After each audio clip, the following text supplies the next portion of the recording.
Hello friends, आज हम discuss करेंगे स्टार्टअप स्कीम के बारे में। Meaning of startup. जो ये स्टार्टअप स्कीम थी, इसका फर्स्ट स्टार्टअप्स इंडिया स्कीम जो थी, ये इनिशिएटिव किसने लिया था? गवर्नमेंट ऑफ इंडिया ने लिया था। इसकी फर्स्ट अनाउंसमेंट किसने की थी? प्राइम मिनिस्टर नरेंद्र मोदी जी ने की थी अपनी एक स्पीच में 15 अगस्त 2015 में। जो स्टार्टअप है, स्टार्टअप स्कीम जो थी, कि किसने फर्स्ट अनाउंस किया गया था? प्राइम मिनिस्टर नरेंद्र मोदी ने किया गया था इसे, मतलब अपनी स्पीच में अनाउंस किया गया था 15 अगस्त 2015 में। स्टार्टअप स्कीम क्या था? इनमें कहा गया था कि जो एंटरप्रेन्योर है, ठीक है, जो न्यू बिजनेसमैन है, वो क्या कर सकते हैं, उनके लिए एक स्कीम बनाई गई थी। वो किसी भी अपने बिजनेस को किसी भी फॉर्म में क्या कर सकते हैं, एस्टैब्लिश कर सकते हैं। चाहे वो प्राइवेट लिमिटेड कंपनी में कर सकते हैं, या पार्टनरशिप में, लिमिटेड लायबिलिटी पार्टनरशिप में, सोल प्रोप्राइटर में। लेकिन वो रजिस्टर्ड कहाँ होना चाहिए? इंडिया में रजिस्टर्ड होना चाहिए। उनको कुछ बैंकिंग फाइनेंसिंग फैसिलिटीज़ भी प्रोवाइड करवाई गई थी, ठीक है। तो नेक्स्ट टॉपिक है इंटेलेक्चुअल प्रॉपर्टी राइट्स। जो एंटरप्रेन्योर होते हैं, वो क्या करते हैं, अपनी क्रिएटिविटी से कोई भी न्यू इन्वेंशन करते हैं। ओके, जब कोई न्यू चीज़ इन्वेंशन करेंगे तो उसकी कोई नकल ना करे, ठीक है। वैसा कोई प्रोडक्ट ना बनाए पाए, उसको ये हो कि वो प्रोडक्ट सिर्फ मैंने बनाया है, उसकी परमिशन के बिना वो कोई और अनदर पर्सन क्या कर सकते हैं, उसका बेनिफिट ना ले पाए। तो इसलिए कुछ ऐसे राइट्स बनाए गए जिसे हम क्या करवा देते हैं, रजिस्टर्ड करवा देते हैं एक पर्टिकुलर एक्ट के अंदर। फॉर एग्जाम्पल, जैसे एक पर्सन है ए, उसने एक बुक लिखी, ठीक है। जब उसने एक बुक लिखी तो कोई दूसरा पर्सन क्लेम ना कर सके कि ये बुक तो मैंने लिखी है।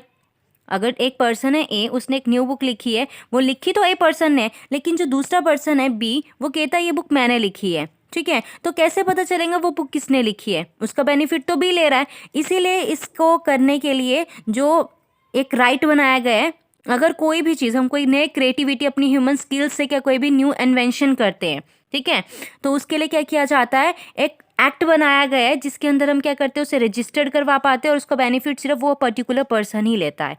जैसे आपने टार्ज़न द वंडर कार देखी होगी, उसमें क्या है, अजय देवगन क्या करता है, एक डिज़ाइन बनाता है कार के, और वो अपने कॉम्पिटिटर के पास लेकर जाता है। जब वो अपने कॉम्पिटिटर्स के पास लेकर जाता है, वो उसे एक्सेप्ट नहीं करते, कुछ ऐसा ही है।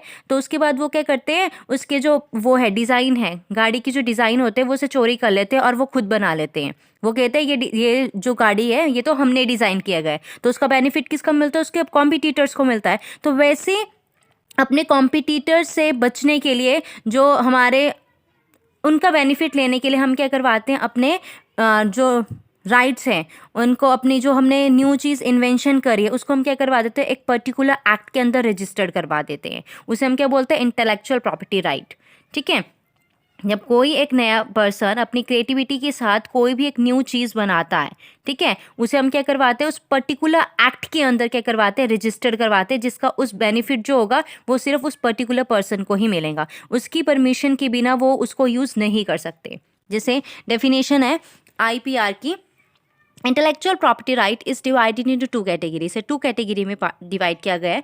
फर्स्ट है industrial properties, includes inventions, patents, trademark, industrial design. Second है copyright which include literary and artistics work. जैसे आपने देखा, मैंने अभी आपको पेटेंट का करवाया कि अगर कोई न्यू इन्वेंशन किया है, अपनी क्रिएटिविटी के साथ उसने कोई चीज़ बनाई है, ठीक है, या कोई डिज़ाइन बनाया है इंडस्ट्रियल, या जैसे मैंने आपको एक कार के डिज़ाइन के बारे में, कि उसका बेनिफिट सिर्फ वो पर्टिकुलर पर्सन ही ले पाए, ठीक है, बिना उसकी परमिशन से कोई भी उसको यूज़ ना कर पाए। एक तो ये है, उसे हम इंडस्ट्रियल प्रॉपर्टी बोलते हैं। एक होता है कॉपीराइट। अगर मैंने कोई बुक लिखी है, उसका राइट तो मेरा है ना, कि ये बुक मैंने लिखी है, ये मेरे इसके अंदर पब्लिशर के द्वारा लिखी गई है, ये राइटर नेम है, ये मैंने पब्लिश करवाया, जो उसका बेनिफिट मिलेगा मुझे मिलेगा, ठीक है। उसके लिए क्या कहते हैं, एक पर्टिकुलर एक्ट बनाया गया है, उसके अंदर हम रजिस्टर करवाते हैं कि मेरी परमिशन के बिना उसको कोई यूज़ नहीं कर सकता है, कोई भी आर्टिस्टिक वर्क, ठीक है। मैंने कहा ये तीन तरह के होते हैं। First is copyright, patent and trademark. Copyright किसके लिए होता है? किसी भी टेक्स्ट के लिए, जैसे मैंने बुक लिख दी, या आपने देखा होगा कोई साउंड है, ठीक है, आप साउंड देखते हो, कोई म्यूजिक देखते हो, कि म्यूजिक तो मैंने लिखा है, म्यूजिक पे भी क्या करवाया जाता है, कॉपीराइट करवाया जाता है, कि इस म्यूजिक की जो लिरिक्स है वो मेरे द्वारा बनाई गई है, इसका बेनिफिट कोई और नहीं लेगा, मेरी परमिशन के बिना इसको कोई भी यूज़ नहीं कर सकता। तो हम उसे क्या कहते हैं, कॉपीराइट। कॉपीराइट के अंदर क्या आता है, कोई भी टेक्स्ट, आपने कोई भी बुक लिखी है, ठीक है, इमेजेस, आर्ट वर्क से रिलेटेड, म्यूजिक्स या कोई भी साउंड से रिलेटेड, उसे हम क्या कहते हैं? कॉपीराइट। ये एक पर्टिकुलर एक्ट के अंदर रजिस्टर्ड करवाया जाता है और जिसके द्वारा ये लिखा जाता है उसके बिना, उसकी परमिशन के बिना हम उसे यूज़ नहीं कर सकते। Second is patent.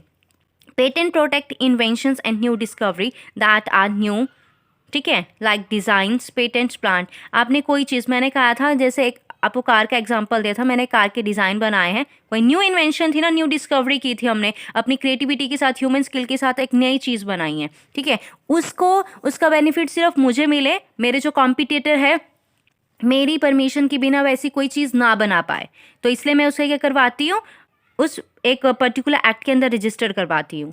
नेक्स्ट है ट्रेडमार्क। आपने देखा है कि ट्रेडमार्क क्या होता है? एक यूनिक सिंबल होता है या कोई भी वर्ड होता है। जैसे आपने देखा है नाइकी के शूज़ देख लो आप, ठीक है, या गूगल देखो, या एप्पल का वो देख लो, या मैकडोनल्ड्स, ये सारे एग्जाम्पल क्या है? ट्रेडमार्क है। हर एक के कुछ यूनिक सिंबल्स होते हैं, कोई वर्ड्स होते हैं कि ये हमारी कंपनी, जो एक उनकी मतलब पहचान बताते हैं कि ये जो प्रोडक्ट है उस कंपनी का है, ठीक है। उन्होंने वहाँ क्या करवा रखा है? एक पर्टिकुलर एक्ट के अंदर उसे रजिस्टर करवा पाता है, करवाया हुआ है कि मेरे जैसा प्रोडक्ट कोई और कंपनी या कोई और कॉम्पिटिटर ना बना पाए, ठीक है। तो इंटेलेक्चुअल प्रॉपर्टी राइट क्या होता है? जब एक ह्यूमन अपनी ह्यूमन स्किल से, अपनी क्रिएटिविटी के साथ कोई भी न्यू इन्वेंशन करता है, ठीक है, कुछ भी न्यू इनोवेटिव कुछ भी बनाता है, कोई प्रोडक्ट बनाता है, कोई भी नोटबुक लिखता है, कुछ भी करता है, ठीक है, कोई डिज़ाइन बनाता है, कोई भी लोगो बनाता है, तो उसको क्या कर पाता है? जिस पर्सन ने उसे बनाया है अपनी क्रिएटिविटी के साथ, उसका बेनिफिट सिर्फ वही पर्सन ले पाए, उसकी जैसी नकल कोई और ना कर पाए। तो इसीलिए उसे क्या करवाना पड़ता है?